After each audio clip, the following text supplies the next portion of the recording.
صلاة الله سلام الحمد لله الذي هدانا وكفانا وجعلنا من المسلمين. أشهد أن لا إله إلا الله وحده ربي لا شريك له وأشهد أن محمدا عبده ورسوله الذي لا نبي بعده. Amma ba'du. Hadirin dan hadirat yang dimuliakan Allah Subhanahu wa taala. Alhamdulillah, di pagi hari ini Allah Subhanahu wa taala masih membangunkan kita dalam kondisi sehat wal afiat, dan kita masih bisa melaksanakan kewajiban Allah Subhanahu wa taala, salat subuh berjamaah. Salat yang paling berat dilakukan orang-orang munafik. Tak lupa salawat dan juga salam tetap kita hadiahkan kepada Rasul kita Nabi besar Muhammad sallallahu alaihi wa ala alihi wasallam. Pembahasan di subuh kali ini kita akan membahas tentang orang-orang yang didoakan oleh para malaikat. Hadirin dan hadirat yang dimuliakan Allah Subhanahu wa taala, salah satu keimanan kita kepada Allah Subhanahu wa taala, bahkan dijadikan satu dari 6 rukun iman, adalah beriman kepada para malaikat. Dan keberadaan para malaikat itu bisa kita rasakan walaupun kita tidak bisa melihatnya. Bagaimana kita caranya merasakan kehadiran para malaikat di tengah-tengah kita? Ketika dalam hati kita tergerak kepada badan kita untuk melakukan kebaikan, disitulah ada kehadiran para malaikat.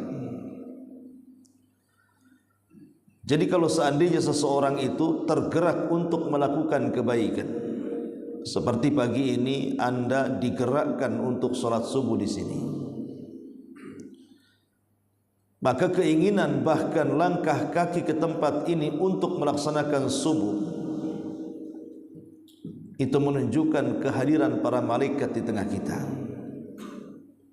Karena Allah Subhanahu wa taala menciptakan 2 makhluk, yang satu memberikan was-was agar kita melakukan keburukan, itulah syaitan dan juga iblis. Di sisi lain ada makhluk yang sangat disucikan Allah Subhanahu wa taala, yang ditugaskan untuk memberikan was-was kebaikan kepada manusia. Itulah para malaikat. Dan masing-masing diberikan kuasa kepada manusia. Yang satu menguasai akalnya, yang satu menguasai hawa nafsunya. Kalau akalnya bisa menguasai hawa nafsunya, berarti malaikat berhasil menguasai kita.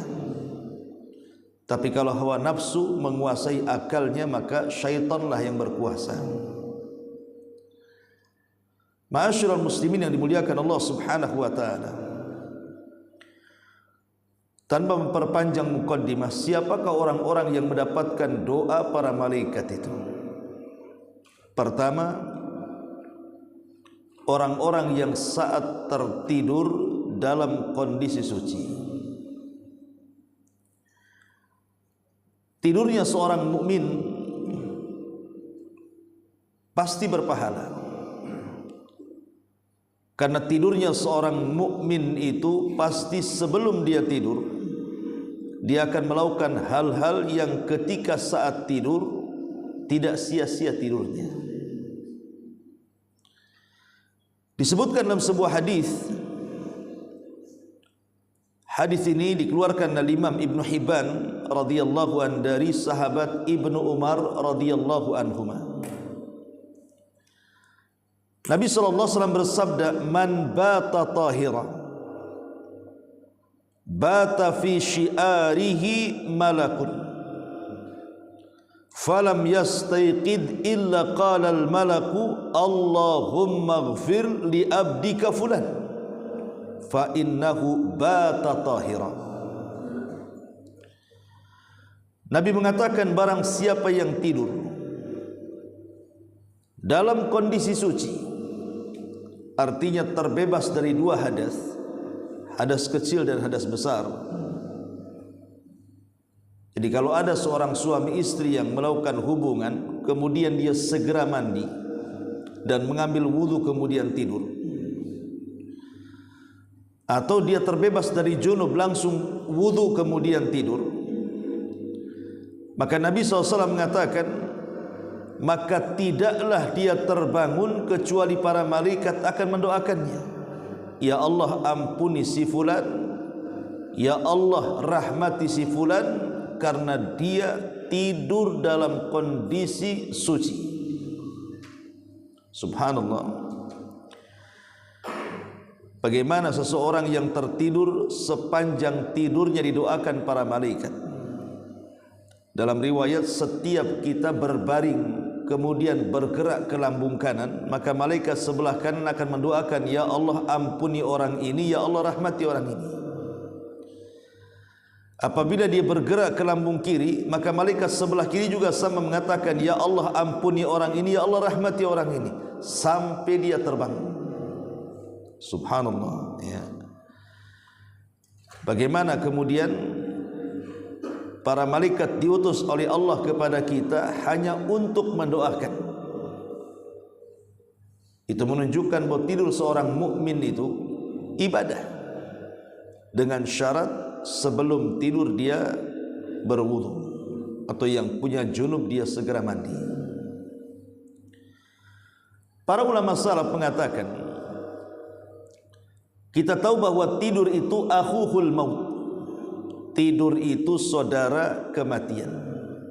Makanya di antara doa selepas tidur, Rasulullah SAW mendoakan, "Alhamdulillahilladzi ahyana ba'dama amatana wa ilaihin nusyur." Segala puja dan puji bagi Allah yang telah menghidupkan kita setelah kematian kita. Bahasa menghidupkan setelah kematian, karena orang tidur itu saudaranya kematian. Ketika sahabat bertanya, apakah di sorga itu penduduknya bisa tidur? Maka Nabi SAW menjawab, tidak. Di sorga itu tidak ada tidur. Kemudian Rasul berikan alasan, kata Rasul, li anna nauma akhuhul maut, karena tidur itu saudara kematian, sementara di sorga tidak ada kematian. Kenapa kemudian tidur itu saudara kematian? Karena saat orang tertidur itu ruhnya keluar, kemudian ditahan Allah Subhanahu wa ta'ala. Kalau Allah Subhanahu wa ta'ala masih mentakdirkan kehidupannya, maka Allah akan kembalikan ruh ke dalam jasadnya. Tapi kalau Allah tidak berkehendak akan kehidupannya, maknanya takdir kematian sudah menentukannya, maka Allah akan tahan ruh itu dan tidak akan kembali ke dalam jasadnya. Dari situ kita disuruh berdoa selepas bangun tidur. Salah satu doanya selain daripada yang tadi, Allahumma, ya Allah, alhamdulillah, segala puja dan puji bagi Allah Subhanahu wa ta'ala, alladzi afani fi jasadi, yang telah memberikan kesehatan ke dalam jasadku, wa radda alayya ruhi, dan mengembalikan ruh kepadaku, wa adzina li bidzikri, dan mengizinkan aku untuk mengingatnya. Di sini ada kalimat wa radda alayya ruhi. Alhamdulillah, segala puja dan puji hanya milik Allah yang telah mengembalikan ruh ke dalam jasadku. Jadi kalau seandainya Allah Subhanahu wa ta'ala takdirkan kita masih hidup, berarti ruhnya dibalikkan. Tapi kalau ditakdirkan kita meninggal, maka ruhnya tidak akan dikembalikan. Lihat bagaimana orang tidur itu menentukan kematian dan kehidupan. Makanya kalau Allah Subhanahu wa taala takdirkan orang yang tidur kemudian tidak pernah hidup lagi, para ulama mengatakan, apakah orang ini matinya su'ul khatimah? Apakah orang ini matinya husnul khatimah? Itu sebenarnya mudah. Jadi kalau ada orang tidur kemudian mati, kemudian kita nilai apakah kematiannya su'ul khatimah atau husnul khatimah, itu sebenarnya sangat mudah sekali. Dilihat dari amalan sebelum tidurnya. Kalau amalan sebelum tidurnya itu memang dia melakukan ibadah, mungkin sebelum tidurnya dia membaca Quran, kemudian berzikir dan berdoa, kemudian dia berwudu, kemudian dia tidur, kemudian Allah takdirkan dia meninggal dunia, dipastikan husnul khatimah. Tapi kalau amalan sebelum tidurnya dia bermaksiat kepada Allah Azza wa Jalla, boleh jadi mungkin dia dugem, mungkin dia minum khamar, mungkin dia menggibah orang, kemudian tertidur tanpa berdoa, tanpa berzikir, tanpa berwudu, tanpa membaca Quran, tanpa amalan-amalan saleh sebelum tidurnya. Kalau seandainya kemudian tidur, kemudian Allah takdirkan mati, dipastikan su'ul khatimah. Jadi yang menentukan husnul khatimah atau su'ul khatimah setelah bangun tidur itu ditentukan amalan sebelum tidurnya tuh. Kalau amalan sebelum tidurnya dia berdoa dan berzikir, kemudian berwudu, maka saat tidurnya saja didoakan malaikat. Malaikat akan mengatakan, ya Allah ampuni orang ini, ya Allah rahmati orang ini. Kalau seandainya Allah takdirkan dia meninggal, berarti dia meninggal di atas doa para malaikat. Makanya penting amalan sebelum tidur itu, karena menentukan baik dan buruknya seseorang yang sedang tidur. Ini yang pertama. Kemudian yang kedua, di antara doa para malaikat kepada kita adalah doa malaikat kepada orang-orang yang duduk menunggu salat. Nabi SAW mengatakan dalam sebuah hadis yang dikeluarkan Imam Muslim dari Abu Hurairah radhiyallahu an, Nabi SAW mengatakan, kata Nabi SAW, ma qa'ada ahadukum yang tadirus salatah, tidaklah seseorang di antara kalian menunggu salat, malam yuhdith, dan dia berusaha untuk dalam keadaan suci, artinya berusaha untuk berwudu, illa kecuali kata Nabi SAW, tad'u lahul malaikah, maka para malaikat akan mendoakannya, Allahumma gfir lahu, Allahumma arhamhu, ya Allah ampuni orang ini, ya Allah rahmati orang ini. Tidaklah seorang di antara kalian duduk menunggu salat, kemudian dia menjaga hadasnya. Kalau dia kentut umpamanya, langsung segera berwudu, menjaga kesuciannya, kemudian duduk di masjid menunggu waktu salat. Maka selama menunggu itulah malaikat akan datang dan mengatakan, ya Allah ampuni orang ini, ya Allah rahmati orang ini. Subhanallah, ya.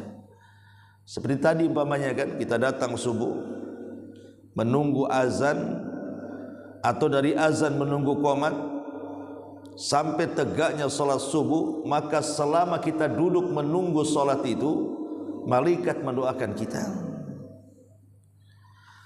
Al-Imam Ibnu Huzaimah rahimahullahu ta'ala dalam kitabnya, beliau membuat bab tentang bab keutamaan duduk di masjid dalam rangka menunggu salat. Di antaranya adalah keutamaannya orang yang duduk di masjid dalam rangka menunggu salat, maka dia dalam posisi sedang salat. Jadi orang yang solat kemudian menunggu solat berikutnya, maka dia dihukumi sedang solat. dan para malaikat akan mendoakan dia dengan mengatakan, ya Allah ampuni orang ini, ya Allah rahmati orang ini. Maka beruntunglah orang-orang yang menjaga salat, karena para malaikat akan mendoakan orang-orang yang duduk dalam rangka menunggu waktu salat. Ma'asyiral muslimin yang dimuliakan Allah Subhanahu wa taala, dalam hadis yang lain Rasul mengatakan, la yazalu ahadukum fi salatin madama fi musallah yantadiru salata. Senantiasa salah seorang di antara kalian mendapatkan pahala salat selama dia berada di masjid tempat ia salat untuk menunggu salat. Jadi terkadang kita bertanya-tanya, kenapa mesti kita ini bersegera untuk ke masjid sebelum azan, kalau bisa sudah ke masjid, karena pahalanya besar. Bahkan kalau di hari Jumat, khusus di hari Jumat, para malaikat di waktu pagi mereka sudah berdiri di pintu-pintu masjid, kemudian menunggu setiap orang yang datang ke masjid dalam rangka melaksanakan Jumat. Maka gelombang yang pertama, para malaikat akan mencatat bahwa orang yang pertama kali duduk di saf pertama pahalanya sama seperti berkorban seekor unta. Kemudian datang gelombang yang kedua pada saf kedua, maka para malaikat akan mencatat pahalanya sama dengan orang yang berkurban seekor sapi. Kemudian masuk gelombang ketiga dan dia duduk di saf ketiga, maka pahalanya sama seperti orang yang berkorban seekor kambing. Kemudian datang lagi gelombang keempat, pahalanya sama dengan orang yang berkorban dengan seekor ayam. Dan yang terakhir telur ayam. Sampai di telur saja malaikat sudah masuk ke dalam masjid. Artinya kalau sudah mendapatkan saf ke-6, saf ke-7, saf ke-8 dan begitu seterusnya, dia sudah tidak mendapatkan catatan malaikat lagi. Dari sini para ulama mengatakan tentang bab disunnahkannya at-tabkir, bersegera datang ke masjid. Ma'asyiral muslimin wal muslimat rahimani wa rahimakumullah. Ini yang kedua. Kemudian yang ketiga, di antara orang-orang yang akan mendoakan atau mendapatkan doa para malaikat adalah orang-orang yang melaksanakan salat subuh dan salat asar. Di dalam Al-Qur'anul Karim Allah Subhanahu wa taala berfirman, "Hafidhu 'alas salawati was salatil wusta wa qumu lillahi qanitin." Jaga oleh kalian salat 5 waktu, terutama salat wusta. Kenapa salat wusta dikeluarkan dari salat 5 waktu? Bukankah salat wusta itu bagian daripada salat 5 waktu? Kenapa kemudian dikeluarkan? Ketika disendirikan salat wusta dari salat yang 5 waktu, menunjukkan bahwa salat wusta itu ada keutamaan tersendiri, walaupun dia bagian daripada salat 5 waktu, di mana siapa yang menjaga salat wusta itu dijamin masuk surga. Para ulama tafsir mengatakan, apa yang dimaksud salat wusta dalam ayat itu? Jaga oleh kalian 5 waktu salat, terutama salat wusta. Sebagian para ulama mengatakan bahwa salat wusta itu salat subuh, dan sebagian ulama lain mengatakan salat wusta itu salat asar. Adapun yang mengatakan salat wusta itu salat subuh, karena memang salat subuh itu salat yang bersendirian, tidak bergandeng. Lain dengan duhur, bisa digandengkan dengan asar, maknanya bisa dijamak, takhir dan takdim. Atau maghrib bisa digandengkan dengan isya, bisa dijamak, takhir dan takdim. Subuh tidak bisa. Dia tidak bisa menarik duhur, dia tidak bisa menarik isya. Subuh itu sendirian. Lah karena dia sholat sendirian, tidak bisa ditakhir dan ditakdim dengan isya dan duhur, makanya disebut wusta. Ini satu pendapat. Pendapat yang kedua bahwa solat wusta itu solat asar. Kenapa solat asar? Karena ada nas yang mengatakan seperti itu. Jadi saat Nabi SAW berperang dalam Khandaq, Quran menyebutnya perang Ahzab, tapi dalam hadis menyebutnya perang Khandaq. Bahasa kitanya perang parit. Jadi saking sibuknya Rasul menjaga parit supaya musuh jangan masuk ke kota Madinah. Karena kan gambaran perang Ahzab ini, kita tahu Madinah itu tengah-tengah. Kiri gunung, kanan gunung, belakang kebun kurma. Jadi memungkinkan musuh itu datang dari depan. Makanya dibuat parit di situ.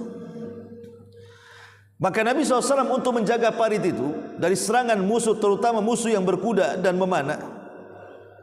Sementara musuh itu terus menyerang. Ketika datang waktu asar, serangan itu tidak berhenti. Sampai akhirnya Nabi SAW masuk ke waktu maghrib. Belum juga sholat asar. Ketika masuk waktu maghrib, barulah serangan itu baru berhenti. Maka Rasul pun melaksanakan sholat asar di waktu maghrib. Secara hukum fikih, melaksanakan sholat di luar waktu itu tidak sah.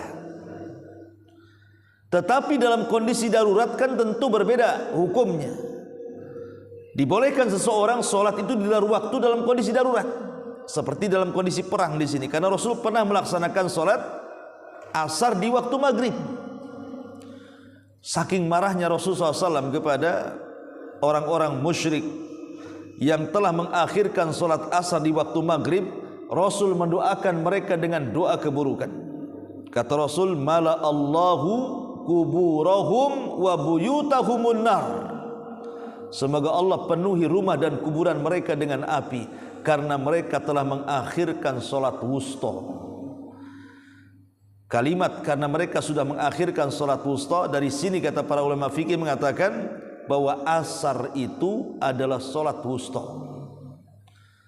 solat yang menentukan solat-solat yang lainnya. Dari sini kita tahu ada dua keutamaan besar antara dua solat. Pertama asar dan subuh, di mana dua solat ini akan dicatat oleh dua para malaikat. Kita tahu bahwa malaikat yang mencatat kita berapa? Ada 4. Malaikat yang mencatat kita itu 4 malaikat. Pertama Raqib, yang kedua Atid. Itulah yang Allah katakan ma yalfidhu min qaulin illa ladaihi raqibun atid. Tidak ada ucapan manusia yang keluar kecuali akan dicatat 2 malaikat Raqib dan Atid. Adapun 2 malaikat yang lainnya disebut hafadhah, yang Allah mengatakan inna alaikum lahafidhin. Sesungguhnya Allah kirim kepada kalian para penjaga-penjaga yang akan menjaga kalian. Dan mereka adalah para malaikat pencatat kebaikan di waktu siang dan di waktu malam, selain Raqib dan Atid. Dan itu berdasarkan hadis. Nabi SAW mengatakan yata'aqabuna fikumul malaika, malaikatul laili wa malaikatul nahar, wa yajtami'una fi salatil asri wa salati subhi. Kata Nabi SAW, Allah senantiasa memberikan tugas kepada para malaikat untuk mencatat kebaikan. Ada malaikat yang bertugas di siang hari, ada malaikat yang bertugas di malam hari, dan dua-duanya bertemu di 2 solat asar dan subuh. Apabila malaikat ini sudah mencatat kebaikan, maka mereka naik ke langit kemudian berjumpa dengan Allah. Dan Allah katakan, ma taraktum ibadi, sedang apa kau tinggalkan hamba-hambaku? Maka malaikat ini mengatakan, atainahum wa hum yusallun wa taraknahum wa hum yusallun. Kami datang mereka sedang solat, kami tinggalkan juga mereka sedang solat. Artinya kami datang sebagian mereka sedang solat subuh,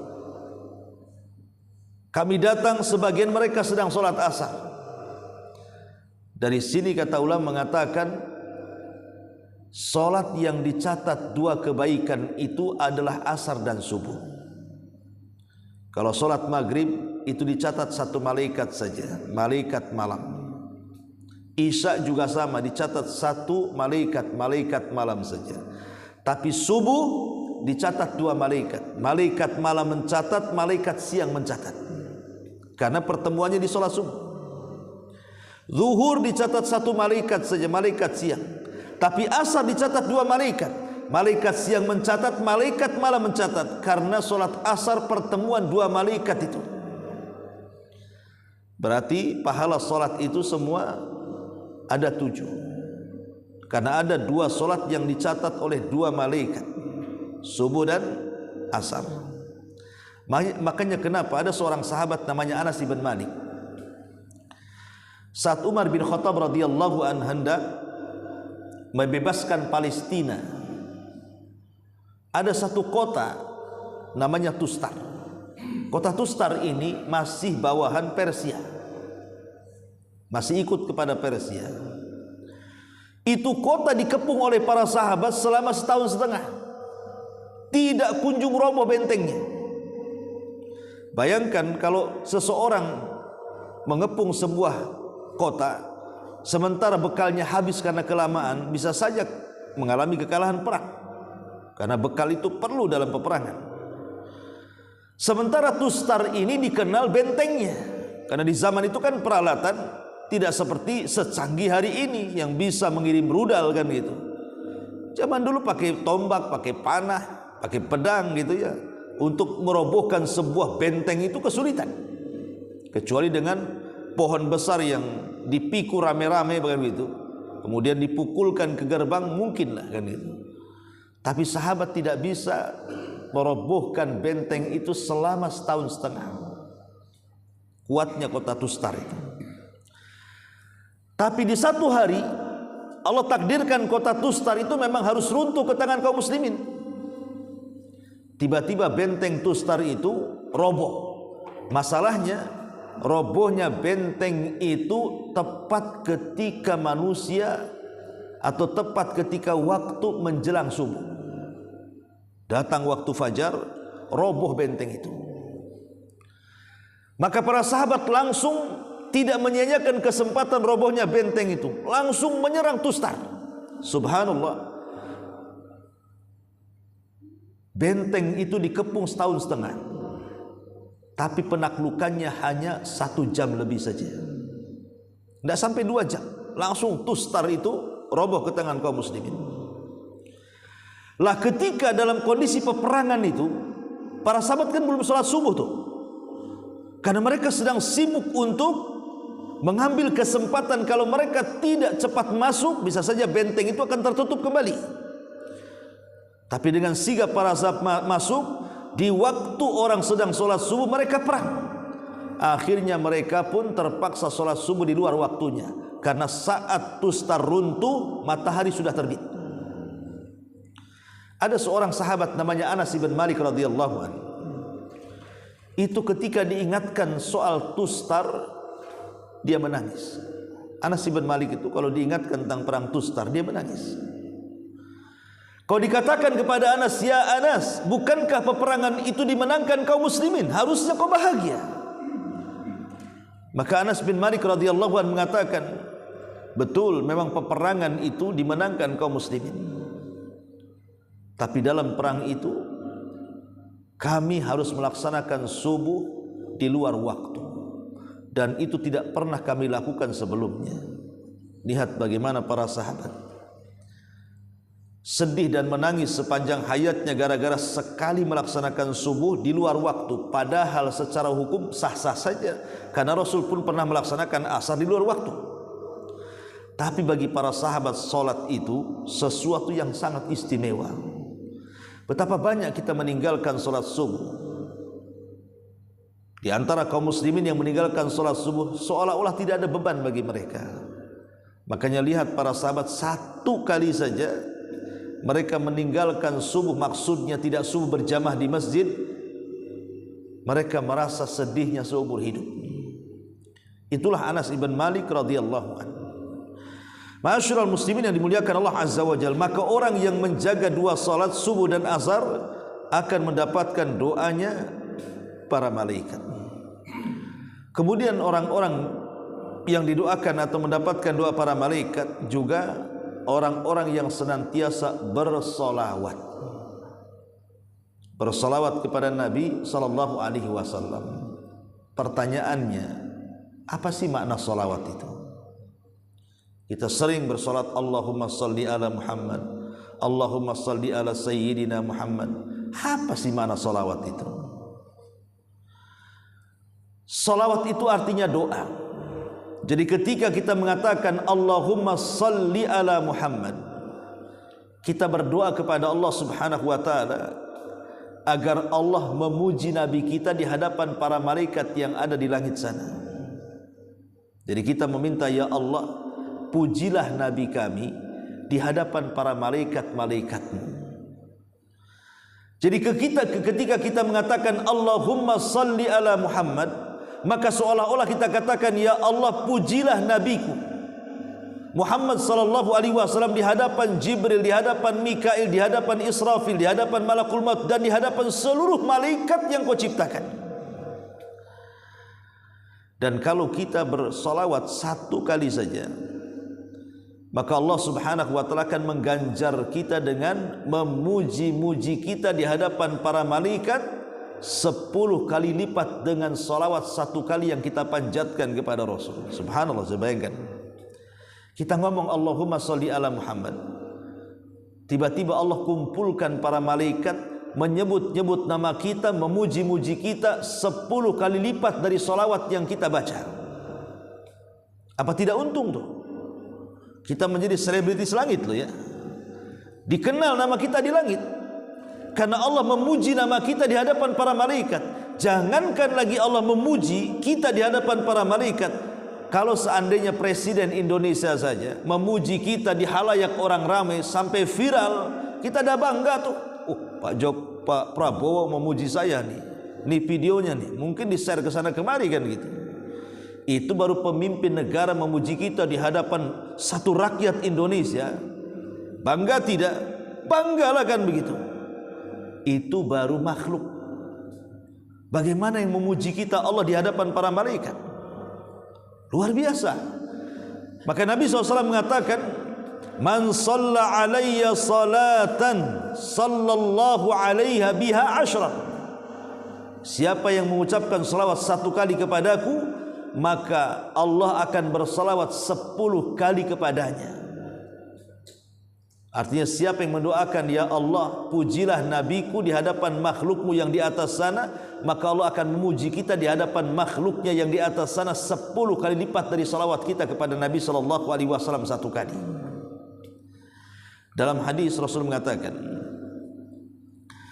man shalla ala Rasulillahi sallallahu alaihi wasallam salatan sallallahu alaihi wa malaikatahu atau wa malaikatuhu sab'ina salatan falyakul abdun min dzalika aw liyukthir fal yukilla abdun min dzalika aw liyukthir.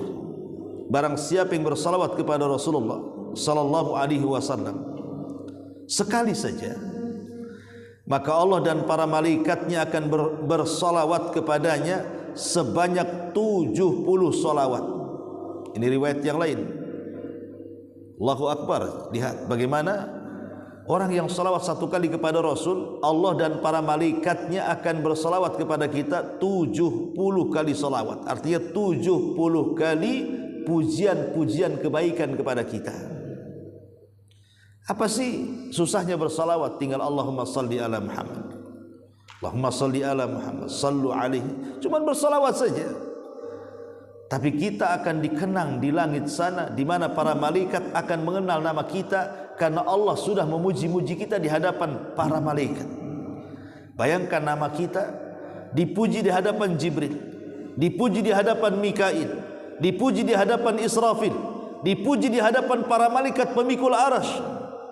Bahkan seluruh malaikat yang berada di lapisan-lapisan langit akan mengenang nama kita dengan pujian Allah karena kita banyak bersalawat. Maka jangan bakhil untuk mengucapkan salawat. karena malaikat akan mendoakan kita. Kemudian orang-orang yang mendapatkan doa para malaikat juga adalah orang-orang yang mendoakan saudaranya dari kejauhan tanpa ia tahu. Rasulullah sallallahu alaihi wasallam bersabda, "Da'watul mar'il muslim li akhihi bi dhahril ghaibi mustajabatun inda ra'sihi malakun muwakkal kullama da'a li akhihi bi khairin qala al malakul muwakkal bihi amin walaka bimithlin." Kata Rasul, doa seseorang muslim kepada saudaranya, umpamanya kita ini punya tetangga ini boleh jadi mungkin lagi sakit, kita doakan, ya Allah sembuhkanlah penyakit tetangga. Atau mungkin tetangga kita itu lagi kesusahan ekonomi, kita katakan, ya Allah saya punya tetangga, masya Allah orangnya soleh, ya Allah bantulah ekonomi dia. Atau mungkin kita punya tetangga dia disusahkan dengan anak-anak yang nakal, mungkin anak-anaknya kena pergaulan bebas, kena narkoba, kena khamar dan begitu seterusnya. Kita ikut prihatin dan mengatakan, ya Allah bantulah tetangga saya ini, mudah-mudahan anaknya menjadi anak yang soleh dan soleha. Kalau kita mendoakan seperti itu tanpa diketahui tetangga yang kita doakan, maka malaikat akan datang kepada kita dan mengaminkan doa kita. Kemudian dia akan mengatakan, engkau pun mendapatkan hal yang sama yang kau doakan kepada saudaramu. Jadi tidak ada ruginya kita mendoakan orang itu. Karena kalau kita mendoakan tetangga, ya Allah sembuhkan penyakitnya, malaikat datang kepada kita dan mengatakan, semoga penyakitmu juga sembuh. Bayangkan, kalau seandainya kita mendoakan 1000 orang yang ada di Tanjung Uban ini, ya Allah mudah-mudahan orang-orang yang sakit di Tanjung Uban ini sembuh. Bayangkan 1000 malaikat akan datang kepada kita dan mengatakan, semoga penyakitmu juga sembuh. Jadi doa kita ini akan balik kepada kita tuh. Ma'asyiral muslimin yang dimuliakan Allah Subhanahu wa taala, maka berdoalah untuk saudara kita, baik yang masih hidup ataupun yang sudah meninggal. Umpamanya kita ziarah kubur ya, jangan bakhil hanya mendoakan orang yang kita ziarahi saja. Umpamanya di kuburan itu kuburan orang tua, kita yang mendoakan orang tua habis itu pulang, padahal di samping kiri kanan kuburan orang tua itu ada saudara kita seiman yang lebih dulu meninggalkan kita. Kadang di antara kita ada yang bakhil, tidak mau mendoakan saudara-saudara kita yang telah mendahului kita dengan keimanan. Padahal kalau seandainya dia mendoakan juga saudara-saudara di samping kiri kanan kuburan ibu kita dan mengatakan, ya Allah ampunilah aku, ampunilah dosa ibuku, dan ampunilah orang-orang yang beriman di kuburan ini umpamanya. Sementara jumlah kuburan di situ yang beriman boleh jadi mungkin 1000-2000 orang, maka setiap kuburan yang kita doakan itu akan berpahala untuk kita yang berdoa. Jadi datang ke kuburan tanpa pahala, pulang mendapatkan ribuan pahala hanya sekedar mendoakan orang-orang yang dikubur itu. Kan enak tuh ya. Ma'asyiral muslimin yang dimuliakan Allah Azza wa Jalla. Kemudian juga orang-orang yang akan mendapatkan doa para malaikat adalah orang yang membiasakan untuk berinfak di pagi hari. Nabi SAW mengatakan, ma min yaumin yusbihul ibadu fihi illa malakani yanzilan fayaqulu ahaduhuma Allahumma a'ti mumfikan khalafa wa yaqulul akhar Allahumma a'ti mumsikan talafa. Tidak ada satupun di mana pada pagi hari seorang hamba ada padanya 2 malaikat yang dikirim oleh Allah Subhanahu wa taala. Jadi setiap pagi kita ini dikirim 2 malaikat. Setiap salah seorang di antara kita, saya, Anda atau siapapun, setiap pagi itu Allah kirim 2 malaikat kepada kita. Kemudian 2 malaikat akan mengatakan, ya Allah, berikanlah ganti bagi orang-orang yang berinfak. Dan malaikat yang satunya mengatakan, ya Allah, hancurkanlah harta orang-orang yang bakhil. Subhanallah. Bagaimana setiap pagi malaikat mendoakan dengan dua kalimat doa yang berbeda. Yang satu meminta agar harta kita hancur, yang satu meminta agar harta kita bertambah. Hanya dengan sedekah. Sedekah itu kan tidak mesti harus besar kan itu. Bisa saja mungkin setiap pagi 2.000, 5.000 datang ke masjid, kan ada kotak infak tuh. Setiap subuh itu masukkanlah di situ infak kita, dan kita mendoakan doa para malaikat di mana harta kita dalam satu hari itu tidak akan dibinasakan, justru akan ditambah sebagai bentuk syukurnya kita kepada Allah Azza wa Jalla. Kita bisa infak. Itu kan amalan-amalan ringan sebenarnya, tapi pahalanya besar. Didoakan para malaikat. Karena kita tidak tahu satu hari ini kita hidup dari pagi sampai sore itu, apakah kita mengalami kebangkrutan ataukah kita akan mengalami keuntungan? Kita tidak tahu. Dan rahasia hidup manusia itu ada di pagi hari. Di pagi hari itu maksudnya di waktu subuh sampai terbit matahari. Itu rahasia rizki kita di situ dari pagi sampai sore. Makanya Nabi SAW berdoa, Allahumma barik li ummati fi bukuriha. Ya Allah, berkahi umatku di waktu paginya. Makanya orang yang tidak tidur selepas subuh sampai terbit matahari, dia meminta kepada Allah agar diberikan rizkinya, maka satu hari itu akan diberkahi. Tapi orang yang membiasakan tidur selepas subuh sampai terbit matahari, kata Imam Ibnul Qayyim, maka kehidupannya tidak akan diberkahi. Maka beruntunglah orang-orang yang bisa bangun di waktu subuh dan tidak tidur, kemudian berzikir, apalagi sampai waktu syuruk, kemudian melaksanakan 2 rakaat syuruk, maka pahalanya sama dengan haji dan umrah secara sempurna. Ma'asyiral muslimin yang dimuliakan Allah Subhanahu wa taala. Kemudian juga orang-orang yang didoakan para malaikat adalah orang yang menjenguk orang sakit. Ikhwatu fillah muliakan Allah Subhanahu wa taala. Terkadang orang sakit itu menjadi sembuh, itu bukan karena obat saja. Itu kan sebab. Yang menyembuhkan semua Allah, iya betul. Tapi kan ada sebab. Ya. Terkadang bukan hanya sekedar sebab obat saja kesembuhan penyakit itu, tapi terkadang kehadiran kita saat menjenguk orang sakit itu.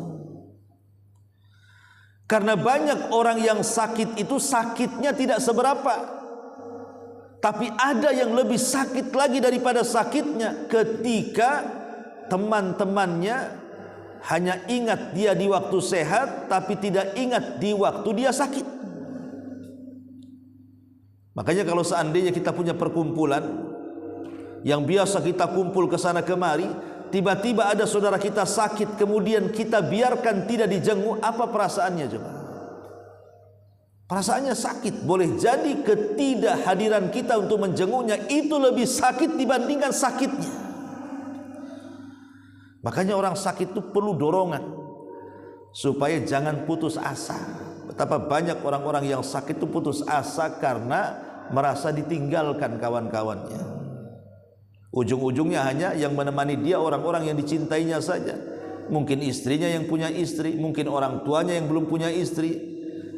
Kadang-kadang sakitnya lebih parah dibandingkan penyakitnya. Makanya pentingnya kita datang menjenguk orang sakit di situ, supaya menumbuhkan perasaan optimis bahwa dia tidak sedang ditinggalkan. Karena besarnya kehadiran kita kepada orang sakit itulah makanya Rasulullah SAW sampai mengatakan, ma min muslim ada akhan illa bta'atsallahu lahu sab'ina alfa malakin yusalluna alaihi min ayyi sa'atin nahari kana hatta yumsiya wa min ayyi sa'ati laili kana hatta yusbiha. Tidaklah seorang mukmin menjenguk saudaranya melainkan Allah akan mengutus 70.000 malaikat. Subhanallah, 70 malaikat, 70.000, bukan satu malaikat, 70.000 malaikat. Untuk apa coba? Untuk bersalawat kepada orang yang berkunjung kepada orang sakit itu di waktu siang kapan saja hingga sore hari, atau di waktu malam kapan saja hingga subuh. Jadi kalau kita berangkat pagi, 70.000 malaikat akan datang dan mendoakan ampunan akan dosa kita sampai sore. Kalau kita datang sore, maka malaikat sebanyak 70.000 akan datang mendoakan ampunan kepada kita sampai pagi. Coba bayangkan, Ustaz, kawan-kawan saya tidak ada yang sakit. Kata siapa kawan-kawan kita tidak banyak sakit? Di rumah sakit banyak orang sakit. Kalau tidak punya teman tetangga yang sakit, cari ke rumah sakit sana. Pasti banyak orang sakit di rumah sakit itu. Kan banyak saudara-saudara kita di sana kan. Yang penting kan saudara seiman, saudara seislam, mereka juga saudara kita kan. Hanya semata-mata menjenguk orang sakit saja, subhanallah kan, 70.000 malaikat loh mendoakan kita dalam satu hari itu. Maksudnya doa agar kita diampuni dosanya. Dan kalau seandainya setelah menjenguk orang sakit Allah takdirkan kita pula yang sakit kemudian meninggal, maka dipastikan husnul khatimah. Kenapa? Karena 70.000 malaikat mendoakan dia. Ya. Ma'asyiral muslimin wal muslimat rahimani wa rahimakumullah. Kemudian atau sedikit tambahan, orang sakit itu yang dihajatkan doa kita. Dan kalau bisa bawalah obat-obatan yang bisa mengobati orang sakit. Seperti mungkin kalau kita bukan dokter, kita orang biasa tidak paham kesehatan, bawalah obat-obat secara umum, entah bawa madu, entah bawa habbatus sauda kan gitu, entah bawa minyak zaitun, pokoknya obat-obatan yang secara nas itu obat, bawa. Boleh jadi itu bisa meringankan penyakitnya. Kemudian di sini para malaikat juga akan mendoakan orang-orang yang berkata baik di sekitar orang-orang yang sedang sakaratul maut. Jadi kalau kita mengunjungi orang sakit nih, qad Allah pula yang sakit ini parah mendekati kematiannya, maka saat itu jangan mengucapkan kalimat kecuali kebaikan. Jangan mengungkit-ungkit keburukan dia semasa dia masih bersama kita, berkumpul dengan kita, ngopi dengan kita, jalan dengan kita. Jangan disangkut pautkan. Kalau dia nampak sudah parah, apalagi koma, di saat itu kita tidak boleh mengucapkan kalimat kecuali yang baik. Karena saat itu malaikat sedang mengaminkan kita. Kata Rasul, "Idza hadartumul maridha awil mayyita faqulu khairan fa innal malaikata yu'minuna ala ma taqulun." Jika kalian menghadiri atau menjenguk orang yang sedang sakit parah ataupun sudah menjadi jenazah mayat, maka ucapkanlah kebaikan di dua tempat itu, baik sebelum dia meninggal atau setelah dia meninggal, maka jangan mengucapkan kecuali kebaikan. Karena saat itu para malaikat sedang mengaminkan apapun yang kalian ucapkan. Ya. Jadi kalau kita menjenguk orang sakit, jangan cerita keburukan, cerita kebaikan saja. Ayo sembuh, kasih semangat, ayo cepat sembuh supaya kita bisa sholat jamaah, hadir di majelis ta'lim. Jangan pula ayo sembuh supaya kita bisa dugem lagi, mabuk lagi. Ini mengingatkan maksiat seperti ini. Kalau seandainya dia dekat-dekat sakaratul maut, bisa saja suudzon kepada Allah.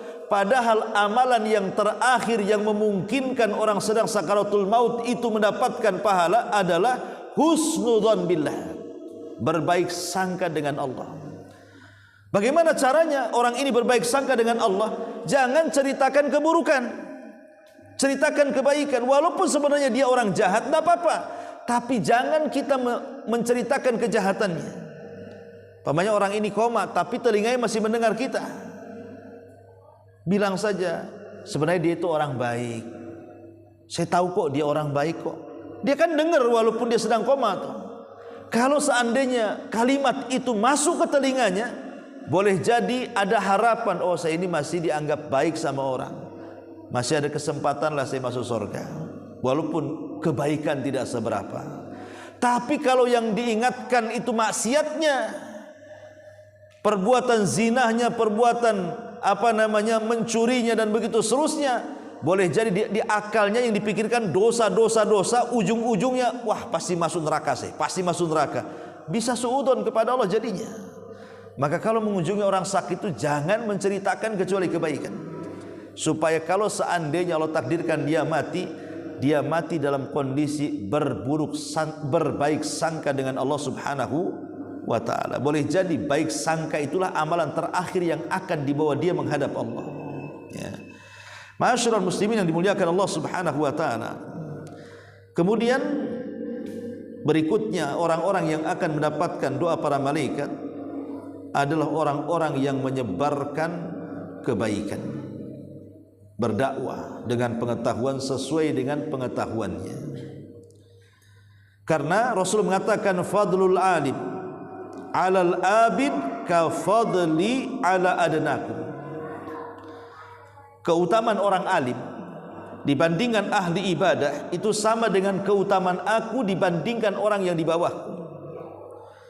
Dan Rasul mengatakan innallaha wa malaikatahu wa ahlas samawati wal aradin hatta namlata fi juhriha wa hatta al-huta la yusalluna ala muallimin nasil khaira.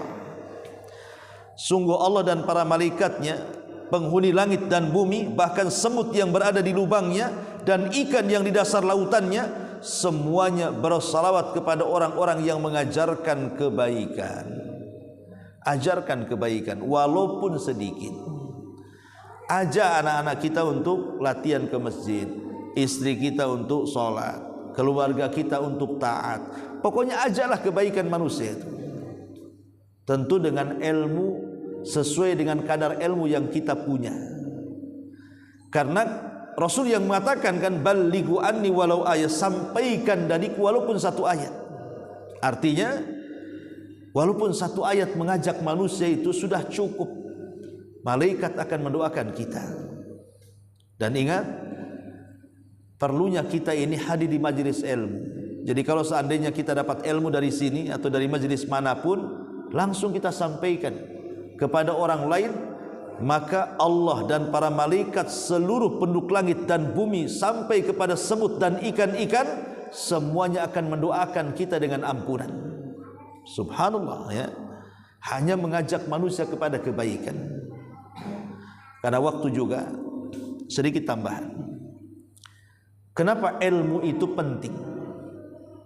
Dan harus setiap hari kalau bisa kita ini mencari ilmu. Karena Rasul mengatakan bahwa orang-orang yang berilmu itu jauh lebih mulia dibandingkan ahli ibadah.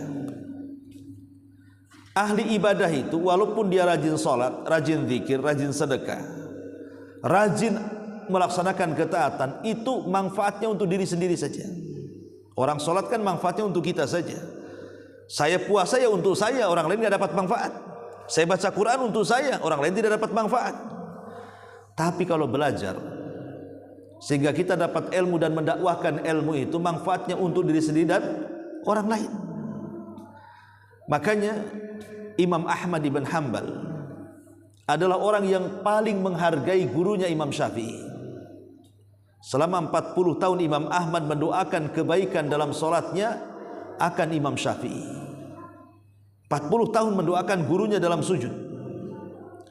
Sampai anak-anaknya Imam Ahmad itu yang tidak pernah melihat muka Imam Syafi'i merasa betapa agungnya Imam Syafi'i di hadapan ayahnya. Sampai satu hari Imam Syafi'i sedang melakukan safar ke Baghdad, tempat Imam Ahmad, karena ada urusan. Tiba-tiba dia teringat dengan muridnya Imam Ahmad di Baghdad. Akhirnya sebelum Imam Syafi'i balik ke Mesir, maka Imam Syafi'i menyempatkan diri untuk berkunjung ke rumah muridnya Imam Ahmad. Tentu Imam Ahmad senang, apalagi anak-anaknya yang selama ini mengagumi Imam Syafi'i dan yang suka dipuji-puji ayahnya Imam Ahmad. Setelah datang ke rumah Imam Ahmad, Maka Imam Ahmad selaku muridnya menyiapkan tempat yang indah, makanan yang lezat, pokoknya bagaimana layaknya menghormati tamu. Terutama anak-anaknya Imam Ahmad pengen tahu seperti apa Imam Syafi'i itu yang selama ini dipuja-puji oleh ayahnya selama 40 tahun itu. Macam mana ibadahnya, macam mana ilmunya, macam mana akhlaknya. Tapi ketika Imam Syafi'i tidur di rumahnya Imam Ahmad, anaknya Imam Ahmad diperhatikan bagaimana tidurnya, bagaimana ibadahnya, bagaimana akhlaknya, diperhatikan tuh. Rupanya tidak ada yang istimewa dari Imam Syafi'i ini. Mulailah kemudian anaknya Imam Ahmad perhatikan Imam Syafi'i di malam hari. Diintipnya Imam Syafi'i itu kok tak ada gerak-gerakan, maksudnya kok tidak sholat, tidur aja kerjanya. Apakah ide Imam Syafi'i atau bukan sebenarnya? Karena bagi orang dulu sholat malam itu seolah-olah wajib. Ya, kalau sekarang kan malas kita sholat malam. Kalau orang dulu kan sholat malam itu seolah-olah sholat wajib. Tidak ada ulama salaf itu meninggalkan sholat malam. Jadi kalau ada ulama tidak sholat malam itu aib. Lah Imam Syafi'i kok tidur terus, ini ceritanya ini gimana? Ketika subuh datang, air yang disiapkan untuk berwudu tidak disentuh Imam Syafi'i, langsung sholat subuh. Seolah-olah Imam Syafi'i ini sholat tanpa wudu. Ya. Apalagi ketika melihat Imam Syafi'i ini sedang makan, kan sunnahnya pakai 3 jari makan itu. Tapi Imam Syafi'i dengan lahapnya, dengan 5 jari dia memakan sampai habis makanannya Imam Ahmad. Ini gimana? Apa betul Imam Syafi'i kok tidur terus, sholat tanpa wudu? Kalau makan kok bahasa kitanya apa? Congok atau apa tuh ya? Banyak makannya. Jadi anak-anaknya ini protes, betul ke Imam Syafi'i itu katanya. Jadi Imam Ahmad ini berusaha bertanya kepada Imam Syafi'i. Ya Imam, maaf nih anak saya mengkritik kamu katanya. Kata Imam Syafi'i, apa yang dikritikkan anak-anakmu kepadaku? Iya anakku memperhatikan engkau semalam, engkau tidak sholat malam katanya. Kata Imam Syafi'i, ya memang aku tidak sholat malam, tapi aku tidak tidur. Karena ketika aku hendak melaksanakan sholat malam terlintas satu hadis. Hadis dari Anas ibn Malik radhiyallahu anhu tentang nasib adiknya yang bernama Abu Umair. Di mana Abu Umair ini punya burung namanya Nugair. Karena Abu Umair ini usianya masih belum balik 7 tahun atau 8 tahun, dia tidak pandai merawat burung namanya Nugair itu. Entah kecekik, entah keinjak, matilah burung itu. Kemudian Anas datang kepadaku, ya Rasulullah, adikku sedih karena kematian burung yang dicintainya. Maka Rasul pun bertandang untuk takziah. Bayangkan takziah karena kematian burung. Kita kan nggak pernah takziah ada tetangga mati kucing. Ini Rasul takziah kepada Abu Umair yang usianya 7 tahun gara-gara kematian burung. Jadi ketika Rasul sampai di rumah Abu Umair itu, mana Abu Umair? Anak kecil umur 7 tahun. Dia melihat Abu Umair sedang menangis. Kata Rasul, ya Aba Umair, ma fa'alan Nugair. Wahai Aba Umair, apa yang dilakukan burung musi Nugair itu? Maka dia mengatakan, mata ya Rasul, dia meninggal wahai Rasul. Aku teringat dengan hadis ini, kata Imam Syafi'i. Maka selama 1 malam suntuk mulai isya sampai subuh, aku berhasil mengeluarkan 100 faedah dari hadis ini. Padahal hadis cerita soal burung Nugair, tapi aku berhasil mengeluarkan 100 faedah katanya. Maka Imam Ahmad mengatakan, kalau begitu sampaikanlah 100 faedah itu untukku katanya. Nah, salah satunya faedahnya adalah bolehnya seseorang memelihara binatang. Yang kedua, bolehnya seseorang memberi nama binatang. Pokoknya kita punya kucing, kita kasih nama Bejo, nggak apa-apa. Ya. Atau bolehnya kita mentakziahi karena kematian binatang. Dan bolehnya kita juga untuk mencandai anak-anak, dan itu tidak membuat muruah kita jatuh. Karena Rasul mencandai Abu Umair. Kemudian disebutkan satu-satu sampai 100 faedah. Kata Imam Ahmad, demi Allah aku tidak pernah mendapatkan faedah seberharga ini katanya. Jadi Imam Syafi'i malam itu bukan, dia memang tidak sholat malam maksudnya, tapi dia tidak tidur. memikirkan satu hadis sampai subuh berhasil mengeluarkan 100 faedah. Lebih utama mana? Kata Imam Syafi'i kepada Imam Ahmad, saya sholat ataukah saya memikirkan satu hadis sehingga keluar 100 faedah? Kata Imam, dia tentu memikirkan sebuah hadis jauh lebih mulia dibandingkan sholat malam. Ya. Kemudian Imam bertanya lagi, lalu kenapa engkau sholat subuh? Kata, anakku tidak berwudu katanya. Kata Imam Syafi'i, aku sudah punya wudu ketika waktu sholat isya, dan aku tidak tidur sampai subuh, dan aku tidak batal wudu, sehingga aku sholat subuh menggunakan wudu isya katanya. Lalu ketika engkau makan, bukankah sudah makan 3 jari? Kenapa lahapnya kamu makan seolah-olah tidak ada zuhud dalam makan? Maka Imam Syafi'i mengatakan kepada Imam Ahmad, ya Ahmad, ketika aku datang kemarin kepalaku sakit. Kau tahu aku diikat kepalanya, itu sakit kepala. Dan aku teringat hadis Nabi SAW, walaupun hadis ini lemahkan para ulama. Ya.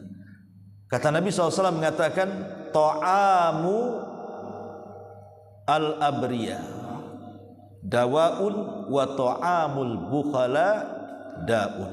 Ya Ahmad, bukankah Rasul mengatakan makanan orang baik itu obat dan makanan orang bakhil itu penyakit? Makanya ku habiskan makanan. Subhanallah, sakit kepalaku hilang katanya. Makanya kalau sakit cari orang baik, traktir saya supaya sembuh penyakitnya. Tapi kalau orang bakhil ngajak traktir, jangan mau, nanti pulang mencret. Karena makanan orang bakhil itu penyakit. Dia nggak ikhlas dia. Orang bakhil kan nggak ikhlas ngasih-ngasih itu. Tapi kalau orang baik ngasih-ngasih kan pasti ikhlas dia kan. Makanya menjadi obat. Ya, inilah diantara orang-orang yang akan didoakan para malaikat. Masih banyak karena waktu juga. Subhanakallahumma bihamdika asyhadu an la ilaha illa anta astaghfiruka wa atubu ilaik. Allahu ta'ala alam. Assalamualaikum warahmatullahi wabarakatuh.